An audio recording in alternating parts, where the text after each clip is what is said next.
Pernahkah Anda membayangkan bagaimana ceritanya 30.000 orang bisa membuat salah satu kekaisaran terkuat di dunia lari tunggang langgang, bahkan tanpa melepaskan satu anak panah pun? Di satu sisi, ada Kekaisaran Romawi Bizantium, sebuah adidaya militer yang paling ditakuti. Di sisi lain, 30.000 Muslim yang dipimpin oleh Nabi Muhammad SAW dalam kondisi kelelahan, kelaparan, dan serba kekurangan. Di atas kertas, ini jelas misi bunuh diri. Tapi, inilah kisah tentang sebuah perjalanan mustahil yang justru menjadi perang terakhir sang Nabi. Sebuah ekspedisi yang menebar gentar di hati musuh-musuh Islam dan menjadi langkah awal yang mengubah peta kekuatan di kawasan itu selamanya. Kita kembali ke tahun 630 Masehi. Saat itu, panggung dunia dikuasai oleh dua raksasa, Kekaisaran Persia di timur dan Kekaisaran Romawi Bizantium di barat. Mereka adalah dua adidaya yang sudah ratusan tahun berperang memperebutkan kekuasaan. Tapi di tengah-tengah mereka, di Jazirah Arab, sebuah kekuatan baru lahir dan berkembang dengan kecepatan kilat, Islam. Setelah penaklukan Mekah, pengaruh Islam menyebar ke seluruh jazirah. Suku-suku yang tadinya hobi berperang satu sama lain, kini bersatu di bawah satu bendera. Tentu saja, kekuatan yang tumbuh subur ini mulai membuat Kekaisaran Romawi di utara merasa gerah. Bagi Romawi, kekuatan baru yang terorganisir di perbatasan selatan mereka adalah ancaman yang tidak bisa diremehkan. Ketegangan sebenarnya sudah ada, apalagi setelah seorang utusan Nabi Muhammad dibunuh oleh gubernur Arab, sekutu Romawi. Lalu, pada suatu hari yang sangat panas di Madinah, angin gurun membawa sebuah kabar yang membuat seluruh kota gempar. Isu yang dibawa para pedagang dari Syam menyebar dari mulut ke mulut, menimbulkan kecemasan. Kabarnya, Kaisar Heraklius dari Romawi sedang mengumpulkan pasukan raksasa. Puluhan ribu tentara Romawi, ditambah suku-suku Arab Nasrani sekutu mereka, bersiap melakukan invasi besar-besaran untuk menghancurkan kekuatan Islam selagi masih baru. Ini bukan lagi gertakan sambal. Ini adalah ancaman eksistensial bagi seluruh komunitas Muslim saat itu. Menanggapi berita genting ini, Nabi Muhammad SAW tidak tinggal diam. Beliau tahu, menunggu Romawi datang menyerang adalah sebuah bencana. Islam harus menunjukkan taringnya, membuktikan bahwa mereka bukan kekuatan yang bisa diinjak-injak. Maka, Nabi menyerukan panggilan jihad, sebuah mobilisasi untuk mengumpulkan pasukan terbesar dalam sejarah Islam demi menghadapi Romawi di perbatasan mereka. Tapi, panggilan ini datang di saat yang benar-benar tidak tepat. Madinah sedang dilanda musim panas ekstrem dan kekeringan panjang. Paceklik terjadi di mana-mana. Air menjadi barang langka. Dan yang paling berat, ini adalah musim panen kurma, sumber penghasilan dan makanan utama warga Madinah. Meninggalkan kebun di saat seperti ini, sama saja dengan mempertaruhkan nasib keluarga di rumah.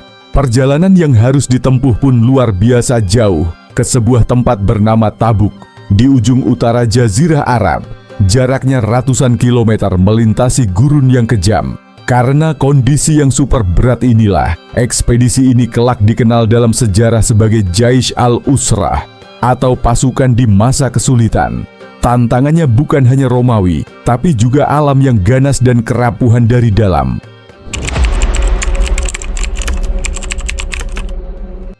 Disinilah ujian keimanan yang sesungguhnya dimulai, memisahkan mana emas dan mana loyang.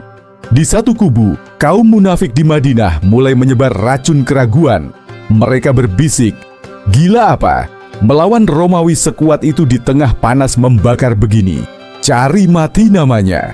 Mereka bahkan sampai mendirikan masjid tandingan, Masjid Dirar, yang fungsinya bukan untuk ibadah, tapi sebagai markas konspirasi untuk memecah belah kaum muslim dari dalam.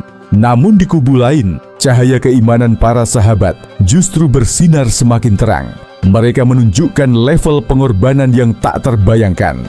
Saat Nabi membuka donasi untuk membiayai pasukan, mereka berlomba-lomba memberi yang terbaik. Abu Bakar Asy-Siddiq datang membawa seluruh hartanya. Ketika Nabi bertanya, Lalu, apa yang kau sisakan untuk keluargamu, wahai Abu Bakar? Ia menjawab dengan mantap, kusisakan bagi mereka Allah dan Rasul-Nya.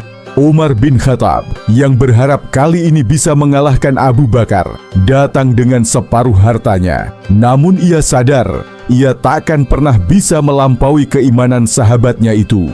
Lalu, muncullah Utsman bin Affan, sang saudagar kaya raya. Beliau menyumbangkan 900 unta, 100 kuda, dan ribuan keping dinar emas, cukup untuk membiayai sepertiga dari seluruh pasukan. Pengorbanannya begitu dahsyat, sampai-sampai Nabi bersabda bahwa apapun yang dilakukan Utsman setelah hari itu, tak akan ada yang bisa mencelakakannya. Tapi, tidak semua orang seberuntung itu. Ada sekelompok sahabat yang hatinya terbakar semangat untuk ikut, tapi mereka terlalu miskin untuk punya unta atau bekal.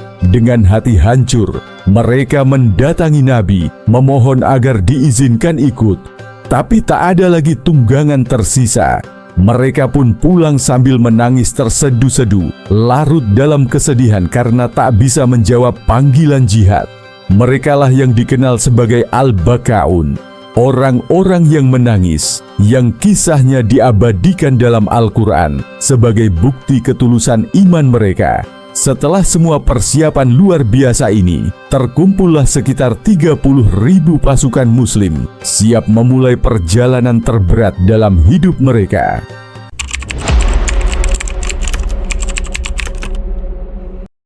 Perjalanan menuju Tabuk adalah gambaran neraka di bumi. Gurun pasir membentang tanpa ujung di bawah matahari yang rasanya seperti membakar kulit. Bayangkan 30.000 orang bergerak bersama, di mana satu unta harus dinaiki bergantian oleh beberapa orang. Air menjadi lebih berharga daripada emas. Setiap tegukan harus dihemat. Rasa haus begitu menyiksa, sampai para sahabat terpaksa menyembelih unta mereka. Bukan untuk dagingnya, tapi untuk meminum air yang tersimpan di punuknya. Kelelahan dan kelaparan adalah menu sehari-hari. Setiap langkah terasa begitu berat, dan setiap hari adalah ujian ketahanan fisik dan iman. Di tengah penderitaan inilah, kepemimpinan Nabi Muhammad bersinar paling terang.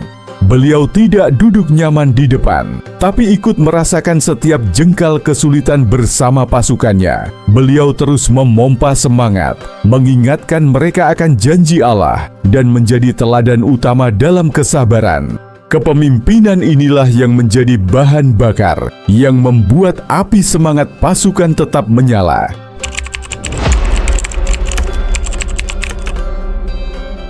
Setelah berminggu-minggu perjalanan yang menyiksa, pasukan Muslim akhirnya tiba di Tabuk. Mereka mendirikan kemah, siap berhadapan dengan mesin perang terhebat di dunia. Udara terasa tegang, pedang diasah, busur diperiksa, mental disiapkan untuk pertempuran hidup dan mati.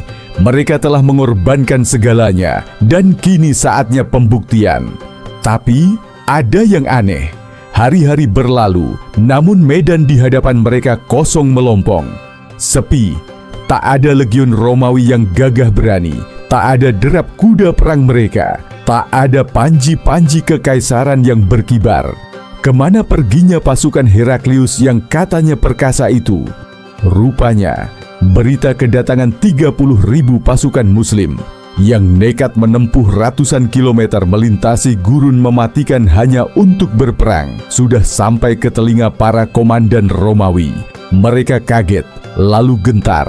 Mereka tak habis pikir, bagaimana mungkin sebuah pasukan dari gurun bisa menunjukkan determinasi dan keberanian sebesar ini. Mereka membayangkan sebuah kekuatan yang digerakkan oleh keyakinan baja, sebuah pasukan yang tidak takut mati. Ketakutan inilah yang menjadi senjata pamungkasnya. Pasukan Romawi dan sekutu mereka memilih untuk mundur dan membubarkan diri ke benteng-benteng mereka. Bahkan sebelum pasukan Muslim tiba, mereka tak berani mengambil risiko. Perang Urat Saraf telah dimenangkan bahkan sebelum pedang sempat dihunus. Nabi dan pasukannya tinggal di Tabuk selama sekitar 20 hari. Ini bukanlah kemenangan militer biasa, melainkan kemenangan strategis dan psikologis yang brilian. Tujuan ekspedisi ini pada akhirnya bukanlah untuk menumpahkan darah, tapi untuk mengirim pesan yang sangat jelas kepada dunia. Islam adalah kekuatan yang wajib diperhitungkan.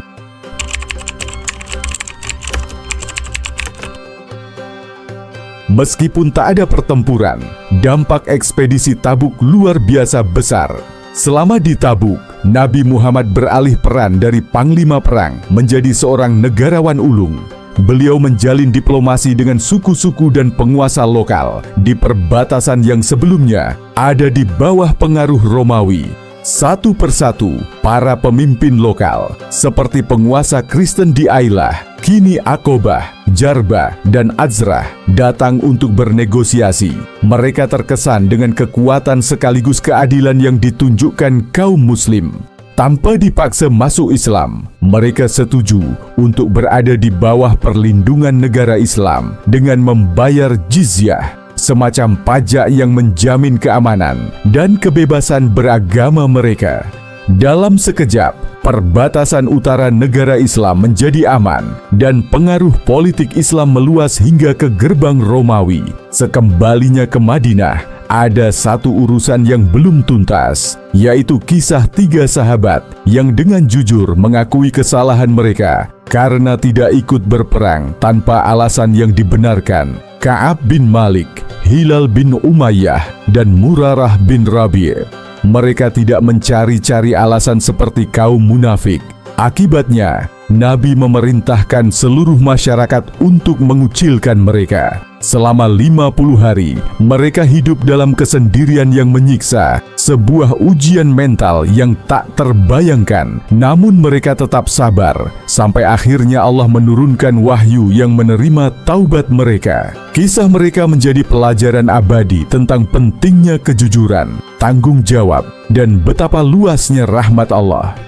Perang Tabuk adalah perang terakhir yang dipimpin langsung oleh sang Nabi. Ini bukanlah perang tentang adu pedang dan pertumpahan darah, melainkan perang keberanian, keyakinan, dan strategi yang jenius.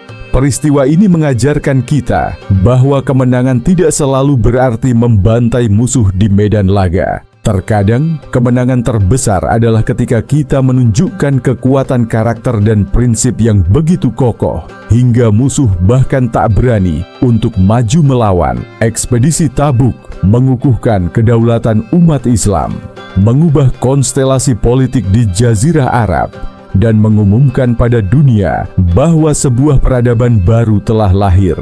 Pelajarannya tetap relevan hingga hari ini, tentang kepemimpinan visioner, pengorbanan tanpa batas, pentingnya persatuan, dan bahwa kekuatan sejati seringkali bukan terletak pada senjata, tapi pada keteguhan hati. Sejarah Islam penuh dengan kisah-kisah heroik seperti ini yang sering terlupakan namun syarat dengan pelajaran. Pelajaran apa yang paling membekas untukmu dari kisah Perang Tabuk ini? Coba bagikan di kolom komentar.